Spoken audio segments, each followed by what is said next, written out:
Good morning once again and welcome to the science class.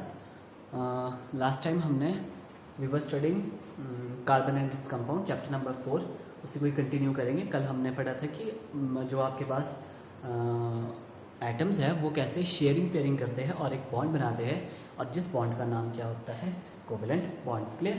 अब इसमें हम next पढ़ने वाले हैं। ओके हमने देखा कि कार्बन एंड इट्स कंपाउंड के लिए एक अलग ब्रांच आ जाती है हमारी केमिस्ट्री की, that is called organic. Clear. फिर उसमें क्या किया था हमने, कैसे शेयरिंग पेयरिंग होती है, हमने वो भी उसमें स्टडी किया था। अब नेक्स्ट हम देखेंगे, और हमने ये भी देखा था कि कार्बन से बने हुए हज़ारों बहुत ज़्यादा कंपाउंड्स होते हैं कार्बन से बने हुए। क्लियर। इसीलिए इनके लिए अलग स्ट्रीम आ जाती है आपके पास।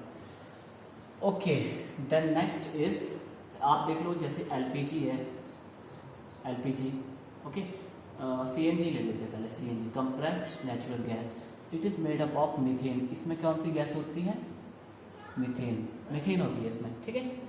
अब जैसे आप लोगे LPG, liquefied petroleum gas, clear, वो किससे बना होता है, propane,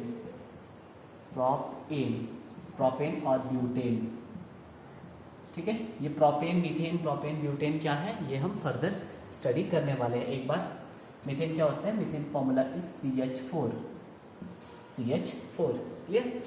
methane, propane, butane. Clear. Methane देख लेते हैं, कार्बन क्या, ये तो शायद आई थिंक ये हमने किया हुआ है मीथेन। क्लियर। तो कहने का मतलब क्या है, सीएनजी में क्या होता है, मीथेन, और एलपीजी में क्या होता है, प्रोपेन और ब्यूटेन होता है आपके पास। एलपीजी जो सिलेंडर्स आते हैं, एलपीजी सिलेंडर्स, उसमें ये गैसेज होती है। सो अब नेक्स्ट करते हैं हम इसमें। क्लियर। ये हम स्टडी बाद में करेंगे, अभी पहले स्टडी अच्छे से कर लेते हैं कि क्यों ऐसा होता है, कार्बन ऐसा क्यों करता है। Versatile nature of carbon, VERSATILE, versatile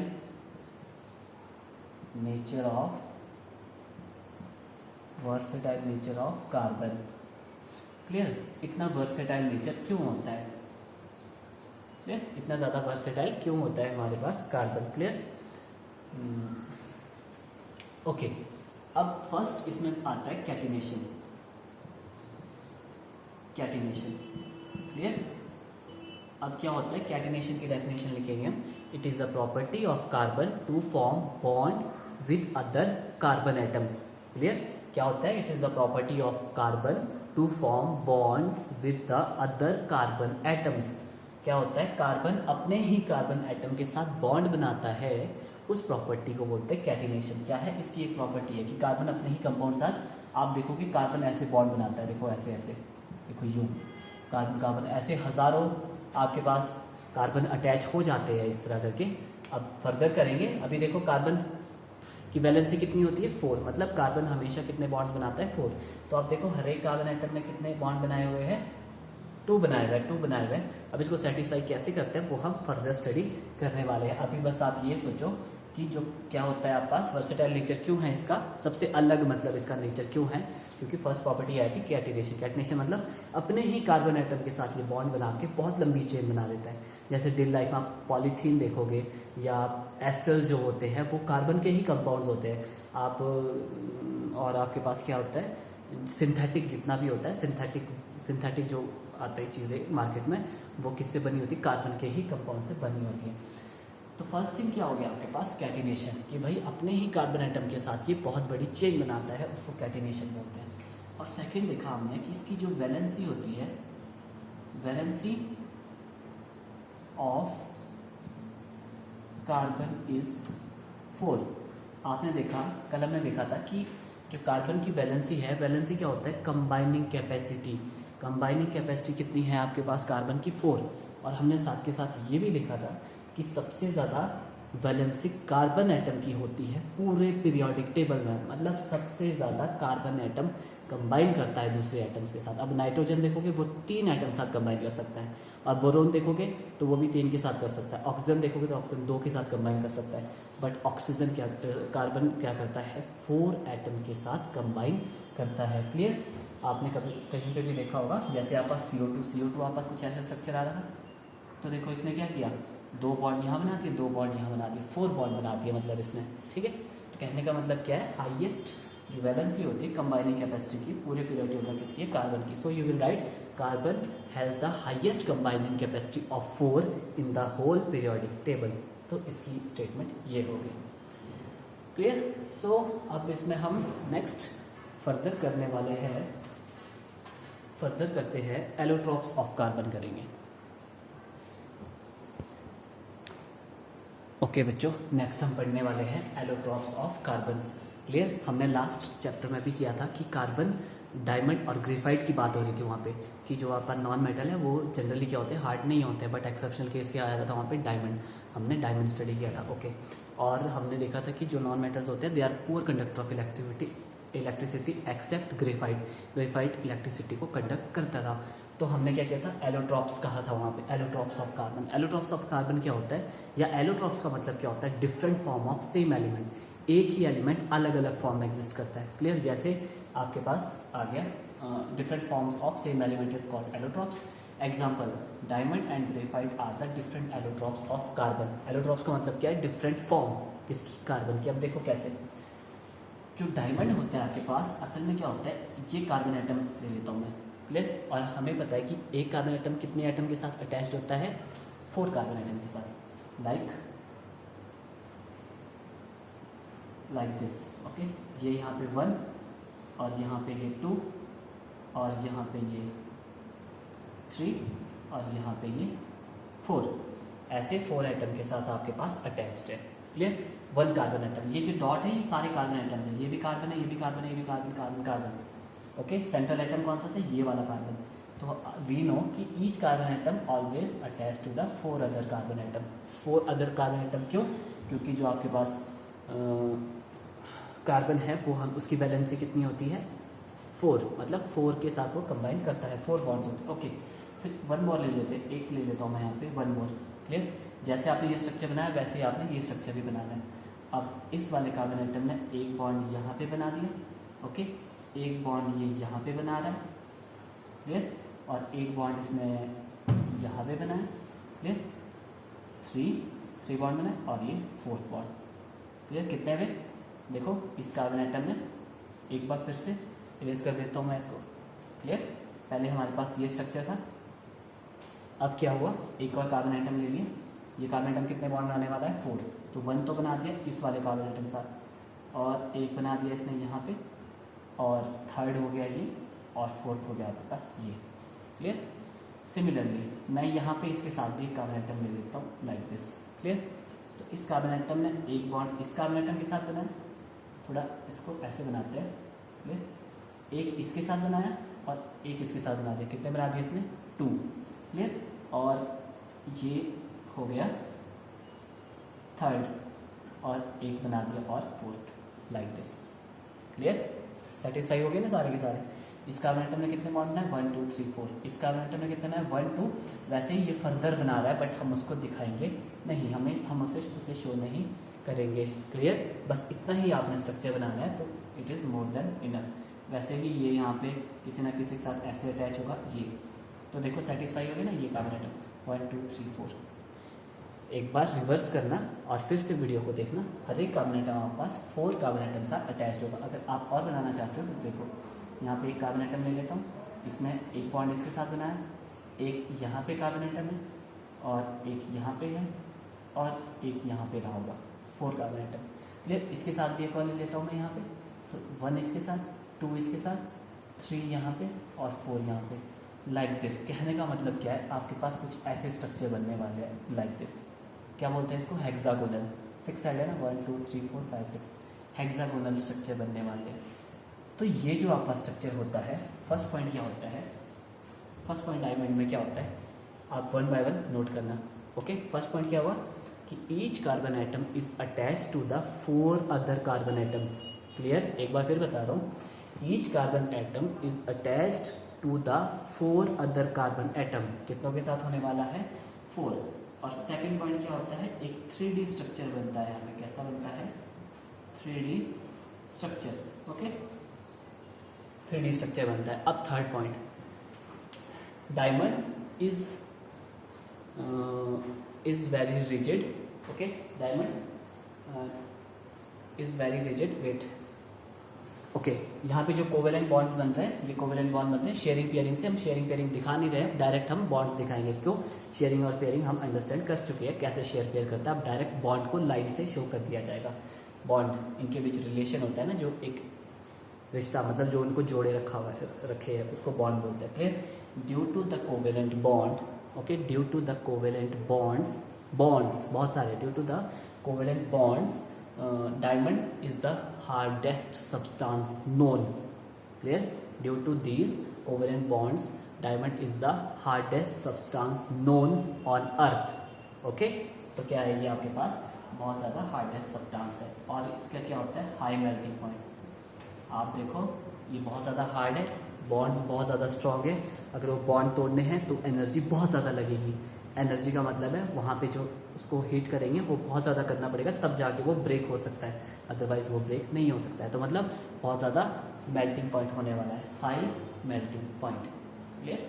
तो बस इतने से इसके पॉइंट्स है और ये last to last year 5 marks के लिए आ चुका है question. Describe the structure of diamond and graphite, दोनों के स्ट्रक्चर 5 मार्क्स के लिए आ चुके थे। चलिए अब आते हैं ग्रेफाइट पे। ठीक है, अब ग्रेफाइट में क्या होता है, यहाँ पे each atom is attached to the 3 carbon atom. एक कार्बन एटम कितने के साथ अटैच होगा, 3 के साथ। यहाँ पे कितना होता था, 4 के साथ, अब कितना होगा, 3 के साथ। ओके, लाइक दिस यहाँ पे स्ट्रक्चर ऐसे बनने वाले हैं। क्लियर? जैसे यहाँ पे बन रहा था ना, ये ऐसे देखो, ये स्ट्रक्चर बन रहा था यहाँ पे लाइक दिस, वहाँ भी वैसा ही स्ट्रक्चर बना है, बस उसको ऐसे को मोड़ दिया गया है। मतलब आपके पास ये लाइक दिस हेक्सागोनल ऐसा बनने वाला है। Each carbon atom is attach to the 3 carbon atom. वैसे ही देखो ये यहाँ पे कितने कार्बन एटम साथ, ये वाला कार्बन, ये डॉट जो मतलब डॉट का मतलब क्या है, कार्बन है वहाँ पे, यहाँ भी कार्बन है, यहाँ भी कार्बन है। ओके, तो ये कार्बन एटम कितना साथ अटैच है, 1 2। ठीक है, तो ये थर्ड हो गया यहाँ पे, और ठीक है, तो 3 हो गया ना सेटिस्फाई, और ये कार्बन एटम 1 2, तो थर्ड यहाँ पे रहा होगा। क्लियर? और वैसे ही आपने एज इट इज इसको लाइक दिस। क्लियर? आपने एक ऐसा स्ट्रक्चर तैयार कर दिया। क्लियर? वैसे ही क्या होगा, ये कार्बन एटम कितने के साथ अटैच है, 2 के साथ, तो थर्ड यहाँ पे रहा होगा 3। ओके, फिर like this. Okay, now this and this. Clear? अब जैसा स्ट्रक्चर यहाँ पे बनाया है वैसा स्ट्रक्चर हम नीचे ड्रॉ करने वाले हैं यहाँ पे। Okay, first like this. Clear? ये दिस एंड दिस। और आप इसको जब प्रैक्टिस करोगे, इसको अच्छे से प्रैक्टिस करना, बिकॉज मोस्ट इम्पॉर्टेंट डायग्राम है और एग्जाम में आने वाला है। Like this and like this. अब आप बोलोगे कि ये वाला कार्बन एटम तो सिर्फ 2 कार्बन एटम साथ अटैच्ड है, ये कार्बन एटम 1 2, अब ये फर्दर अटैच होगा, हम उसको शो नहीं कर रहे हैं। क्लियर? अगर पूरा शो करने लग जाएंगे फिर तो क्या होगा, फिर तो बहुत बड़ा स्ट्रक्चर बन जाएगा, बोर्ड में भी नहीं आएगा। इसलिए थोड़ा सा स्ट्रक्चर उठाते हैं। वैसे यहाँ से जैसे डायमंड का एक छोटा सा स्ट्रक्चर उठा लिया था, वैसे यहाँ पे ग्रेफाइट का एक छोटा सा स्ट्रक्चर उठा रहे हैं। वैसे ये फर्दर अटैच होगा, ये भी फर्दर, ये भी फर्दर, ये फर्दर, ये फर्दर, ये फर्दर, ये फर्दर, ये फर्दर, ये फर्दर, क्योंकि यहाँ इसने 2 बॉन्ड बनाए, थर्ड और बना रहा है, बट हम उसको शो नहीं कर रहे हैं। आपको कोई ज़रूरत नहीं है उनको शो करने की। क्लियर? क्योंकि फिर बहुत बड़ा स्ट्रक्चर बन जाएगा। हम बस कुछ एटम्स को ही दिखा रहे हैं लाइक दिस। 3 बॉन्ड बना रहे हैं, ये भी 3 बॉन्ड बना रहे हैं, ये भी 3 बना रहे हैं, वैसे ही सब बना रहे हैं। ओके, तो फोर्थ कहाँ बनाया फिर इसने, तो ये देखो यहाँ पे फोर्थ, ये इसने इसके साथ बनाया, इस कार्बन एटम ने इसके साथ। क्लियर? और इस वाले कार्बन एटम ने इसके साथ, और इस वाले ने नेक्स्ट वाले के साथ, लाइक दिस। क्लियर? वैसे ही यहाँ पे देखो, यहाँ पे किसके साथ बनाने वाला है, ये वाला आगे वाले के साथ, और ये इसके साथ। क्लियर? जो मतलब जो ऊपर से सेकंड नंबर पे है वो नीचे वाले पे भी सेकंड नंबर के साथ ही अटैच करना है। Is it clear? यहाँ देखो, यहाँ 1, ये 2, और यहाँ पे क्या नीचे वाला 1 2, तो 2 को 2 के साथ अटैच करना है और 1 को 1 के साथ अटैच करना है। क्लियर? बस इतना सा भी शो करोगे तो इट्स मोर देन इनफ। अगर आप थोड़ा सा कर सकते हो तो यहाँ से इसको भी अटैच कर देना और इस वाले को भी अटैच कर देना। क्लियर? एक सुंदर सा डायग्राम बनना चाहिए। देखो कितना सुंदर डायग्राम बना है। वैसे ये भी आपके पास कहाँ अटैच होने वाला है, ये आपके पास यहाँ लास्ट में अटैच होने वाला है, ये सेकंड नंबर पे अटैच होने वाला है, और ये वाला फर्स्ट नंबर पे अटैच होने वाला है। अगर आप इसमें सिर्फ स्टार्टिंग और लास्ट के भी दिखाओगे तो इट्स मोर देन इनफ, काफ़ी है, अदरवाइज बहुत पहुँच हो जाएगा। ये भी आपके पास यहाँ मैच होने वाला है, ये यहाँ मैच होगा, ये यहाँ पे मैच होगा। आपको शो करना आप शो कर सकते हो, नहीं करना है तो नहीं कर सकते हो। अब इसको एक्सप्लेन करते हैं। फर्स्ट थिंग, अब क्या होता है, ग्रेफाइट में यहाँ पे कितने होते थे, each carbon atom is attached to 4 carbon atom, तो यहाँ पे कितना लिखना है, each carbon is attached to the 3 other carbon atoms, यहाँ पे 3 अदर कार्बन एटम के साथ अटैच्ड होने वाला है। और यहाँ पे कैसा बनता है, एक लेयर्ड स्ट्रक्चर बनता है, LAYERED,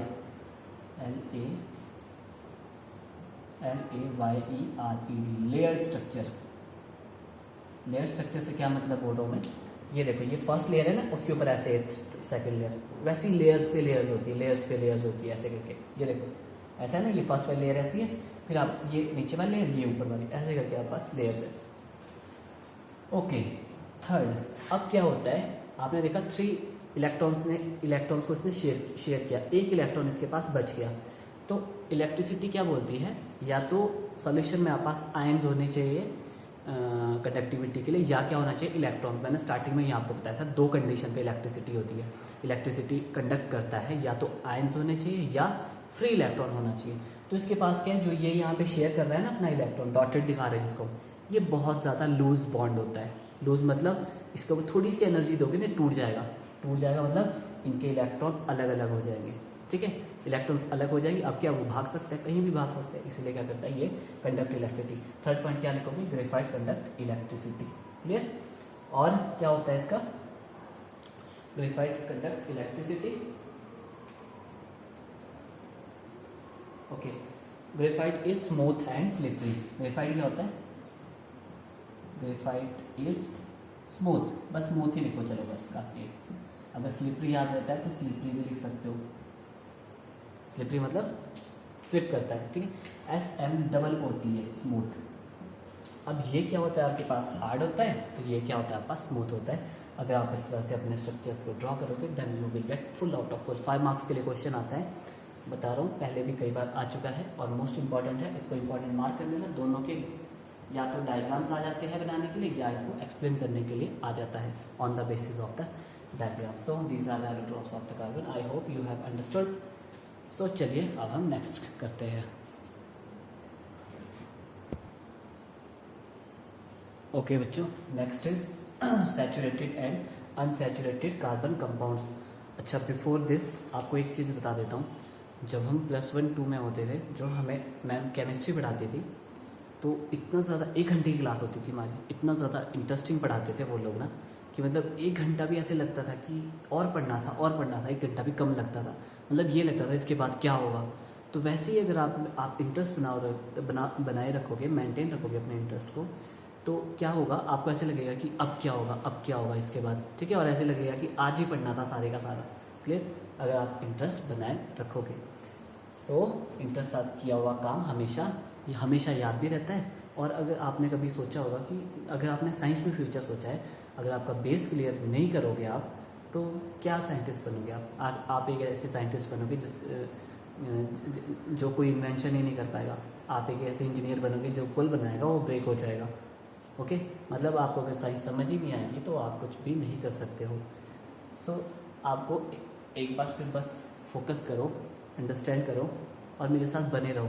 छोटी छोटी चीज़ें मैं अच्छे से एक्सप्लेन करूँगा और हर एक चीज़ आपको अच्छे से समझ आ जाएगी। Next topic is saturated and unsaturated carbon compounds. अब ये सैचुरेटेड और अनसैचुरेटेड कार्बन कंपाउंड्स क्या होते हैं उसको बाद में स्टडी करेंगे, उससे पहले ज़रा इनको स्टडी कर लेते हैं, क्लियर। इसे मैं आगे एक्सप्लेन करेंगे। देखो, अगर आपके पास नंबर ऑफ कार्बन आइटम सिर्फ एक होने वाला है, क्लियर, अगर आपने देखा किसी एक कंपाउंड में सिर्फ एक ही कार्बन आइटम है, कार्बन कंपाउंड्स में क्या है, एक ही कार्बन एटम है, सैचुरेटेड एंड अनसैचुरेटेड हाइड्रोकार्बन करेंगे हम, क्लियर, अनसैचुरेटेड हाइड्रोकार्बन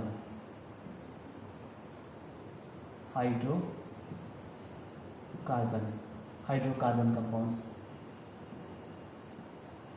अब ये हाइड्रोकार्बन कंपाउंड्स क्या होते हैं, क्लियर, इसको आपने नोट कर देना, मैं यहाँ लिख देता हूँ क्या नाम दिया गया इसको, हाइड्रोकार्बन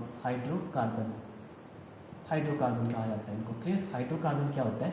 हाइड्रोकार्बन कंपाउंड्स क्या होते हैं? हाइड्रोकार्बन कंपाउंड्स आपकी बुक में ये कार्बन कंपाउंड्स के नाम से है, बट कार्बन के कंपाउंड तो हम CO2 भी ले सकते हैं, CO3 भी ले सकते हैं, बट वो हम इसमें नहीं स्टडी करने वाले हैं। क्लियर? हम इसमें ना ऑक्साइड्स स्टडी करने वाले हैं, ना कार्बोनेट्स, हम इसमें स्टडी करने वाले हैं हाइड्रोकार्बन्स। इसीलिए क्या है, इसको ऑर्गेनिक तभी नाम दिया गया है। Clear? Hydrocarbons compounds which are made up of hydrogen and carbon. Hydro का मतलब हो गया हाइड्रोजन, कार्बन का मतलब हो गया कार्बन। सी हाइड्रो का मतलब हाइड्रोजन और कार्बन का मतलब कार्बन।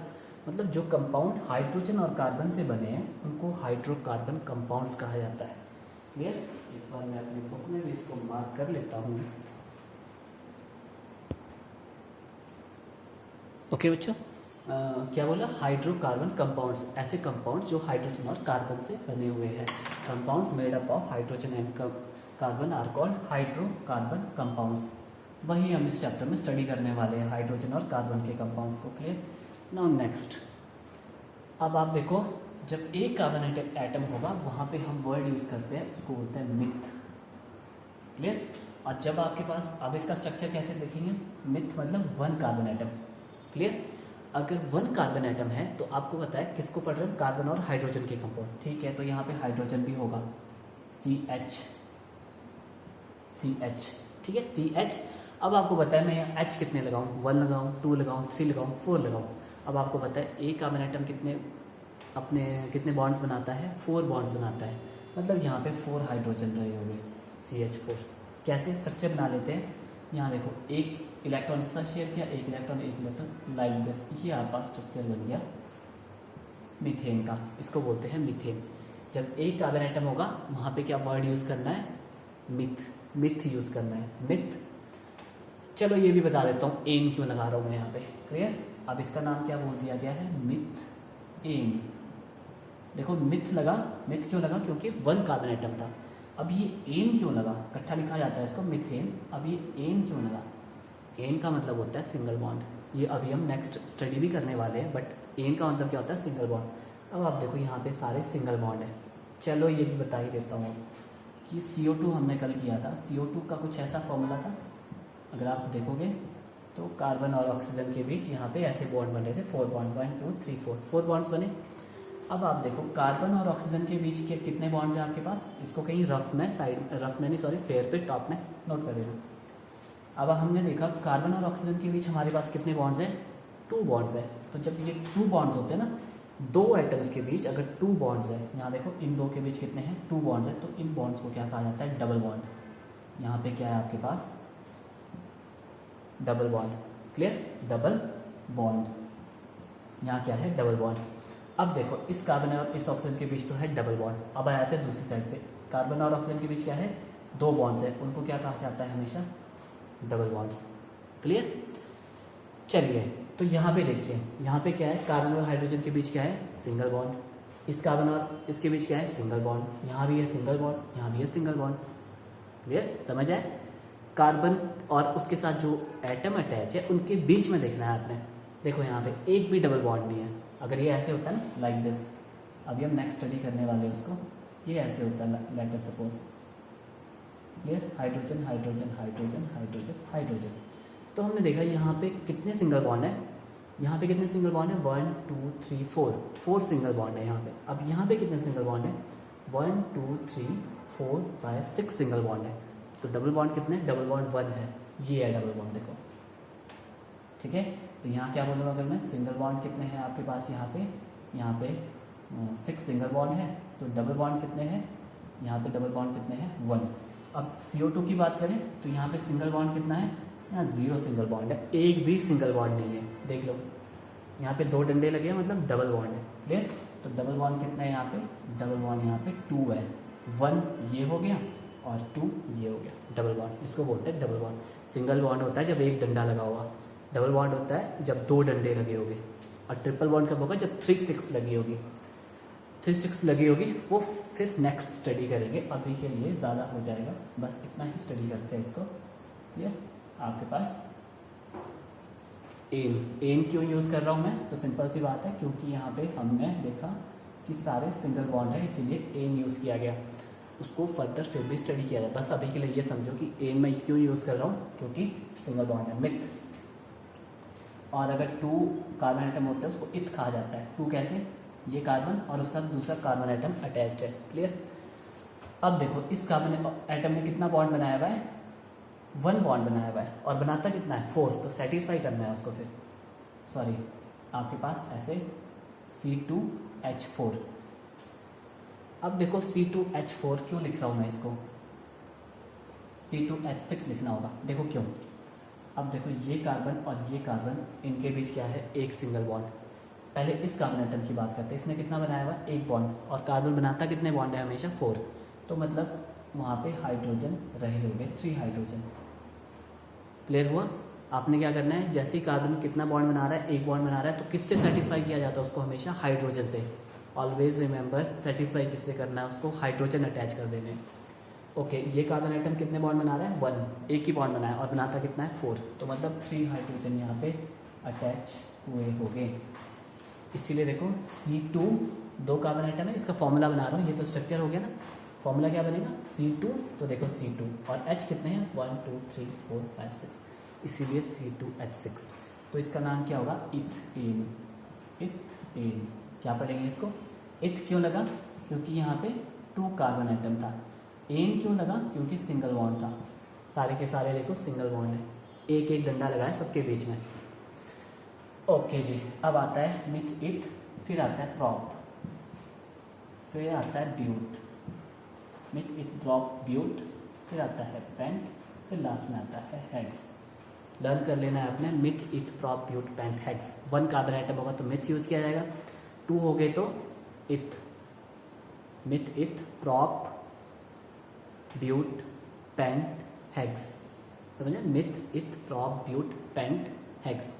ठीक है, देखो 5 पेंट पॉ से लर्न कर सकते हो।